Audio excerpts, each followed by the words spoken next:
Okay, the topic I'm going to try and engage you with for about 12 and a half minutes is I'm going to share. It's a genuine nerdish moment, this. So this is actually what I'm working on at the moment. I've not tried to enliven things by coming up with a comic speech or anything like that. I've been working on this paper today. It's the latest in a kind of series of papers I've been working on the last couple of years in my guise as a political sociologist. So what does a political sociologist do? That you were trying to look at the contemporary trends and tendencies in political life. So where is democracy going? Where's it come from? Where's it headed? What are the big sort of themes and tropes out there which we should be documenting and coming up with some sort of explanation for? And here's my problem that I'm working on at the moment. So a problem shared is a problem halved, as it were, and I'm very much hopeful that the combined wisdom of this room will be able to sort of give me some sort of glowing insights into how I should approach this problem. It's all headed towards a book which I hope to be writing next year called Not in My Name, The Crisis of Contemporary Democratic Politics. And there's something else which I need to add on the end of that to make it a bit racy. But it goes a bit like that. Not in my name is the kind of thing. So here's the problem. Here's the title of the talk. The title of the talk is The End of Politics. And we're going to try and get through that in about sort of 11 and a half minutes. Here's what politics has meant for us for the last sort of 3 centuries or so, really since the 17th century. Politics for us is about representation. So, how does representation work? Well, basically we have a big group of people and we need a little group of people who are going to govern us, and so we huddle up, we have an election, we have hustings, we have political parties, those people make a pitch to you, then you exercise your vote, and those people go off for 4 or 5 years, or in Australia in 3 years, the smallest electoral cycle in the world. There's a little snippet that you might not have known before. And then they govern, and then they ask us to redo that again in 3 or 4 years' time. And that's really what politics has meant for the last sort of 200 or 300 years. That's what people have been fighting for. Those fights, the suffragettes, the extension of the vote, the whole kind of deal about youth participation and so on, is to get us to engage in that representative process. The problem is, and here's what I'm going to throw out to you, is that on every major indicator, representative politics is in catastrophic decline. So what are those major indicators that we look at in order to gauge the health of representative politics in the developed democracies, which I'm primarily concerned with? So the first of those is of absolutely no relevance of any kind to anyone in this room, because it is the number of people who vote. And of course, Australia, being the free and liberal society it is the only country in the world where voting is compulsory. So we can't actually use that measure locally to determine or decide whether our democracy here is in rude health or not, because you have to vote. But let me tell you what happens in the rest of the world is that, broadly speaking, the last 40 years, the rate of voting has been in rapid decline, with very few exceptions. So if we look at the charts, and I should have brought the charts, I know I should have been the ultimate nerd, done the PowerPoint, had the graphs up there, but time was against me. Apologies to everyone.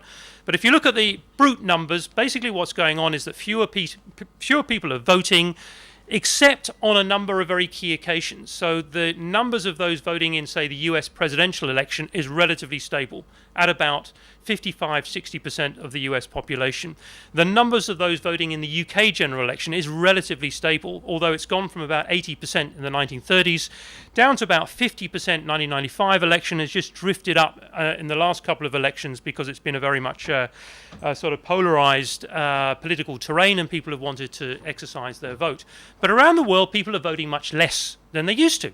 And the other thing which is happening is that when we're not looking at those headline elections, so when we're talking about local elections or European elections, it's almost a complete disaster, it's a complete wipeout. So the last European elections in the UK, something like 18% of the entire constituency voted in the European elections. That contrasted with the 25% of the population who voted in the Eurovision Song Contest election to determine which song amongst the Latvian, Slovenian, Irish and so on should go forward to the final. So local elections, European elections, any other kind of election which hasn't grabbed our headline, that's in precipitate decline. Variable number 2 are joining political parties. And here we've got something which is much more directly relevant to us. I mean, we can have a little straw poll if we like to get ourselves a kind of feeling about this. How many people in the room are actual paid up members of a political party? You don't have to say which one at the moment in Australia. 1, 2, 3. That hand went down really quickly. It's like, I think I'm on the wrong side of the fence for this one. I mean, in the 1960s, again, roughly about 30 or 40% of the electorate in a place like the UK or the US would have been members of political parties. So, and forgive me, the UK numbers are the ones that are in my mind as a recent arrival from the land of POMs. You'll just have to forgive me, that's where a lot of my data comes from. But something like the Labour Party, Conservative Party, they would have had 2.5, 3 million members each in the 1960s. They now have something like 200,000, and a number of those are actually clinically dead, and you have to take their hand into their pocket and put a fiver in a box in order to count them as members of the Labour Party. It's a very, very big problem, this. So political party, we live in a representative form of democracy where we are mandating those who are members of political parties to take power on our behalf, and we're not members of those parties anymore. Those parties are now adrift of the electorate, and we're uninterested in them. Measure number 3, and we'll come back to this in a sec because I've got a little kind of participatory element on this, is our interest in politics as measured by the number of people who buy a broadsheet daily or who engage in the political media or who have a kind of working understanding and knowledge of how politics works in their country. Any kind of measure like that, and of course there's a lot of political sociologists out there doing that kind of fundamental research, they will tell you that the levels of political understanding and knowledge are in precipitate decline. We don't actually care what is going on in the world of politics in that kind of high political sense. We don't care what politicians say. We don't really engage in their policies. We don't follow Parliament, okay? And measure number 4, before I come back to measure number 3, is trust in politicians. Virtually every survey that there's been over the last 20 years has shown that politicians are the segment of the population that we trust the least. The latest Eurobarometer poll shows trust in politicians being at 17%. This is way less than trust in lawyers, trust in journalists, and trust in second-hand car salesmen. Politicians are the bottom of the heap. We do not trust them. We don't like them. We're not interested in them. We don't mandate them, and so on. Okay, now, help me, if you will, with a little empirical test here, because I'm a bit short of empirical data on Australia, as you've noticed, so you can help me out with this. What you need to do, huddle up with a neighbour, 2s or 3s. I've got 5 pub quiz questions for you, and I want to know if you've got the answers to these questions. I answer these questions because these are kind of typical politics questions that every undergraduate student is expected to know if you're doing political science at the University of Sydney. And they do know. They're bloody nerds, that lot. But let's see how nerdish you lot are. 5 questions. Huddle up just with a little neighbour, and then I'll give you the answers, and we'll see if anybody gets all 5 right. Okay, here's our interest in politics, Australians. Who is the current president of Senate, the Senate? Who's the current president of Senate? Not the House of Representatives, who has been in the news recently, but the House of Senate. The upper house, the most important house in our political system. Who's that president? That's question number 1. Question number 2. Can you name the Prime Minister's constituency? Okay. Who does Julia Gillard represent? Where's her constituency? And I don't want the city, I want the name of the constituency. Okay? That was question number 2. PM's constituency. Question number 3. Should know it. I mean, here's an insider thing. I don't know the answer to any of these things. I shocked myself, right? Bloody nerd. I'm not nerdish enough, I know. Who is the leader of the Greens? Who's the leader of the Green Party? Okay. It's not a certain ugly, tall, dark-headed bloke. He's been doing it for a very long time. It's not him. He stood down. So who's the leader of the Greens? That's question number 3. Question number 4. Who is the... Okay, we've got one national broadsheet newspaper in this country. Let's just hear it. What is it? Thank you. The Australian. Now, sir, who is the editor of the Australian? That's our most important newspaper for relaying political coverage. Who's the editor? Who's that person occupying that very key position? That was question number 4. And the last question is, again, very much political, geeky, nerdish type question. Who is the leader of the opposition in the New South Wales Parliament? Now, we all know who the leader is. Fatty O'Barrel in my local constituency up there on the leafy North Shore. But who is the leader of the opposition? Who's the guy who has to get in his face and tell him how bad he is? Okay, that's question number 5. All right, fellow nerds, fellow geeks of political miscellanea in Australia. The answer to question number 1, anybody want to try us out on the President of the Senate at the moment? Chris Evans, incorrect. Who's the President of Senate? The upper house, the most important house of Parliament. Any takers? John Hogg. He looks at his paper. I can't even remember these goddamn things. John Hogg. Of course, Peter Slipper, who has been in the news, is the Speaker of the other house, the House of Reps, the lower house. John Hogg. How many people got that right? John Hogg. Thank you very much. This is great research news for me. This fantastic. I'm doing really well so far. Anyone want to name the Prime Minister's constituency? Yeah. That'll do, I think. Yes. Lawler. Yeah, we'll call it Lawler in Melbourne. Well done. How many other groups got Lawler? Fantastic. It's really brilliant empirical research, this. I love you all. I'm taking you all home. Leader of the Greens. Anyone want to have a go at that? Christine Milne. Christine Milne. How many people got that right? A couple over there. A few down here. At least 3 people got that right. Terrific. Who's the editor of The Australian? Incorrect. He's a major columnist. No. Editor-at-large. Who is the editor? The guy around whom it all rotates, Clive Matheson. Clive Matheson is the current editor of The Australian. Anyone get that right? Brilliant. Thank you, you beauty.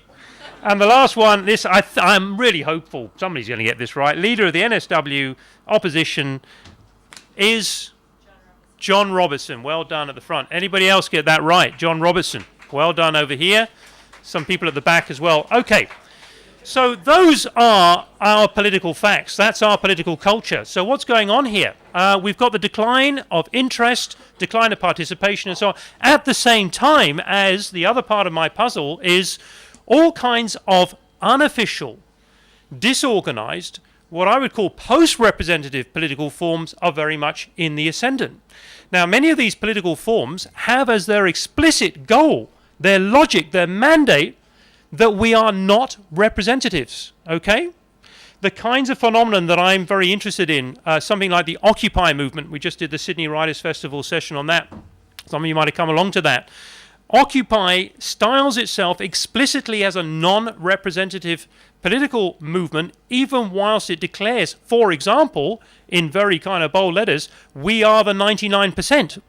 So at the same time that you can declare that we are the 99%, you at the same time say we don't have any political demands, we don't have any political leadership, we have no permanent office, we don't look anything like a political party, we don't have any aspirations to take power, we're not going to march over the bridge at Parliament or Westminster or anything like that in order to... Utterly and completely an event form of politics.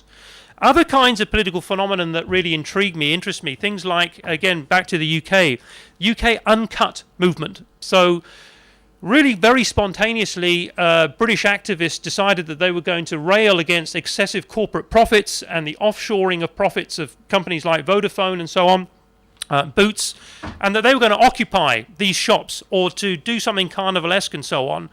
And a story which really sticks in my mind, this is all organised by Twitter. So those of you who've been waiting for the mention of Twitter, that was the Twitter mention tonight, okay? That's about it as far as social media is concerned. I'll promise I'll probably say a bit more about that later on. But there was a little story stuck in my mind about a 12-year-old who got kind of interested in this and did it as a school project and, you know, oh, great, corporate profits going offshore. Write a little fifth form essay about all that, will you? And then she decided just to have her own Twitter protest. So what if I just try it out?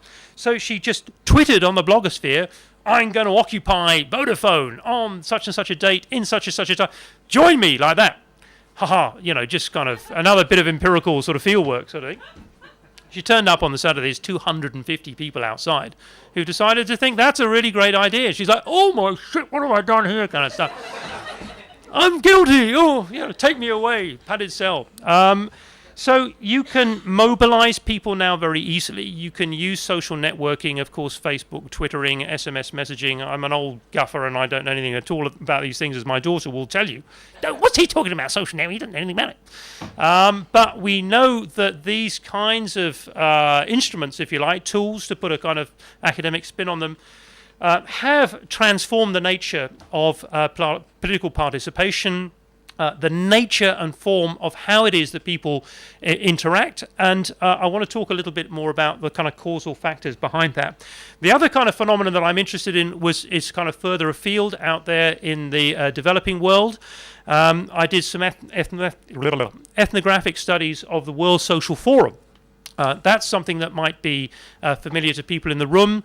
This is an initiative created in 2001 by the Brazilian Workers' Party, Le Monde Diplomatique and others, to provide an open space forum for all of those people combating global neoliberalism. The thing that they put in their charter straight away is that they weren't representing anyone. Not only that, they were actually going to ban representatives from taking part in the proceedings of the World Social Forum. So when people pointed out that, hey, this is actually organized by the Brazil Workers' Party, they had to kind of disappear up their own backsides and pretend that they weren't members of a political party at all, even though everybody knew that they were. So again, we've got this very curious ecology. We've got this idea of trying to escape from the depredations, the perils of representative politics, the whole kind of inherited mantra of politics in a really quite sort of friendly and non-confrontational forum like the World Social Forum. No political groups, no paramilitaries, so they actually erected barriers to prevent the Zapatistas, for example, from attending the World Social Forum, who were the kind of poster children for the anti-globalization movement, and yet these guys weren't allowed in because they were paramilitaries, they were organized, they were representing indigenous folks in the Chiapas and so on, and so they couldn't come in as well. So, friends, there's something kind of funny going on here. We've got a collapsing, declining form of politics, representative politics, and then we've got a rising style, new modes of politics, post-representative politics, non-representative, anti-representative politics coming up. What's going on? Where is it all headed? Well, I fear that my sort of time is coming to a close, so I'll try and summarize where I think this is going to take me in terms of my own academic voyage. I think what we're seeing, so answer question number one, why is it happening? What's the explanation for that? Many of you will have sort of come across concepts like modernity, for example, and clearly there is the really big change, kind of long-term linkage, causal changes going on in the manner and nature of the way that we live. And these are having knock-on effects in terms of the style and forms of politics that we're engaged in. Representative politics is a very slow politics. It's a politics of years and eons and built-up loyalties and hand-me-down habits from father to son, from mother to daughter, about who we vote for and so on. These kind of slow, rugged, kind of rotational styles of politics are just being disrupted by the manner and pattern in which we are living. Many of us no longer live in the country or the place that we grew up in. Myself, I grew up in London, now I'm in Sydney. I don't have those identities and affiliations that I might have done if I'd stayed in London. Many of you have got the same kinds of stories. You've been around the world, you've stopped in places, you've come home, you've touched lightly on the societies of which you are a part.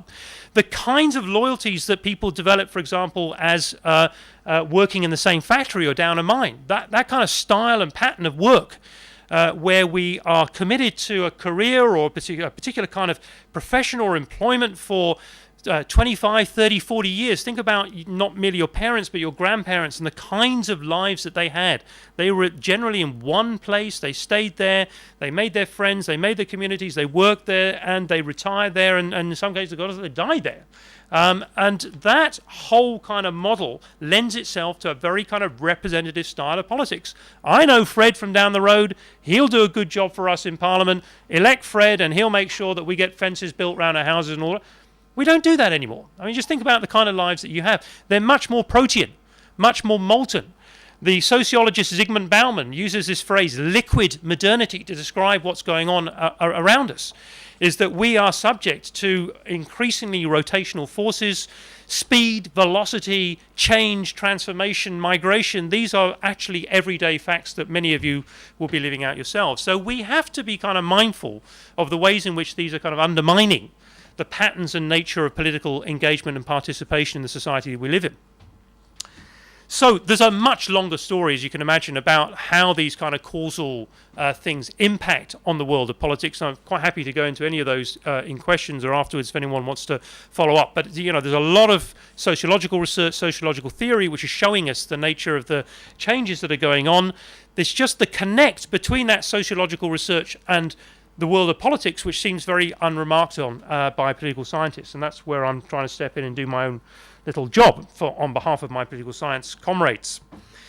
Where's it all heading? I think this is the really kind of the most demanding set of questions, obviously, but it's the ones that people are really interested in. If we're not going to vote anymore, if we're not mandating the politicians, if we hate politicians, if we don't trust them, what is the nature of the politics that lies ahead of us? What kind of political world are we constructing for ourselves in light of these kind of longer term changes? Well, it's not me who's invented this term, but a guy called Colin Crouch. But I think the obvious answer to that is what we might call post-politics. And I think Australia is a very post-political society. So what that means is that basically we have a kind of marked separation between an increasingly technocratically informed elite who are mandated to kind of run the country along lines which they would regard as highly technical, very complex, which is of course code for we do it the way that we want to do it, and you guys just shut up and live your own little lives. So in Sydney is a very post-political environment, it seems to me. So we've given up on things like transportation and the environment and actually making kind of life bearable and interesting and lively for people by and large. I mean, I've got time for Clover, but I think she's fighting a very desperate battle there against the forces of North Shore evil up there. And the problem with this is then it's a wealth effect kind of politics. So you guys are all kind of happy with that deal as long as there's a job to go to at the end of your studies, as long as that job is reasonably paid, as long as you can afford the rent, as long as you can make the shift from silver taps to gold taps, as long as you can go on holiday a couple of times. That's the nature of the compact that we've got in a post-political situation like we have in Australia. And of course, our wealth in Australia is very much tied to a very particular kind of sequence. As you know, we are an offshore part of the Chinese economy, and as long as China's doing pretty well and growing at 8, 9, 10% a year, Australia will do damn well. When that equation comes under a bit of pressure, as it is apparently with the recent figures and so on, maybe not, we'll have to wait and see. So then, in a sense, what happens in that vacuum? Where is politics? What is actually the difference between someone like Julia Gillard and Tony Abbott? Well, in a sense, we'll wait and see. We know Gillard's going to lose the next election because everyone's exhausted with the Labour Party. They just, oh, jeez, it's the Labour Party, you know. Just bring on something else. Yes, there's a clown waiting in the wings. Bring him on. On comes Tony, and, you know, he'll do his little bit to help us in universities and so on, or the public sector. Anybody here working in hospitals or any of that kind of nonsense? Tony's got a solution for you right up his sleeve there. No party political broadcasts here, please. So a post-political environment. A post-political environment is very dangerous in other kinds of contexts. I mean, those of you who follow European news at the moment will know that we're living out basically a kind of an 18th century fantasy world as far as the elites are concerned. The electorates of Greece, of Ireland, of Portugal, of Spain, increasingly the other countries in Europe, have simply been divested of any kind of meaningful power, even via the ballot box. It really makes no difference at all who it is that they elect, because who they elect is immediately subject to the rule of the Troika. Now, here's my last pub quiz question for you. What is the Troika? There are 3 elements of the Troika. Who are they? No, not countries. They're agents, they're actors. Yes. Good, ECB's one. We'll call it the EU, that's 2. We're looking for one more. IMF, the IMF. So what you have is elite rule in Europe, which basically goes to Draghi in Italy, or it goes to Papademos in Greece, or it goes to the Irish leader and says, this is what you're going to be doing. And if you don't do it, then we will not give you your next tranche, your next bailout, which will enable you to pay your public sector workers for the next 6 months. So you've got a tremendously dangerous kind of democratic legitimacy deficit going on. In Europe, you have very similar things going on in other countries of the world. In fact, Europe's really getting a taste, arguably, its own kind of post-colonial medicine. It is now, in a sense, subject to a kind of colonial imperial rule exercised from the European institutions themselves, which are very largely unelected, actually. Nobody directly elects the ECB, no one directly elects the European Commission, and so on. This style of politics, what George Monbiot, those of you who kind of log on and read a bit of The Guardian online, he calls totalitarian capitalism. So that's the immediate sort of danger, threat, it seems to me, is that we allow a post-political world to, in a sense, drive and dictate the personal agendas for everyone. And we're happy with that as long as we can afford our beer, a night out, a little holiday, a rental in Sydney, and so on. And this is a real fear. So this is why, in a sense, the other side of that's very important. What is the meaning or significance of an event like Occupy? Occupy is really... It's also post-political. It's an exhaustion of politics, as that has been styled and that has been pursued for the last 300 years. It basically wants to say enough of this style of politics. What we need is to bring to people's attention, to wake up, a kind of post-matrix style, look at the world that you're living in, blue pill or red pill.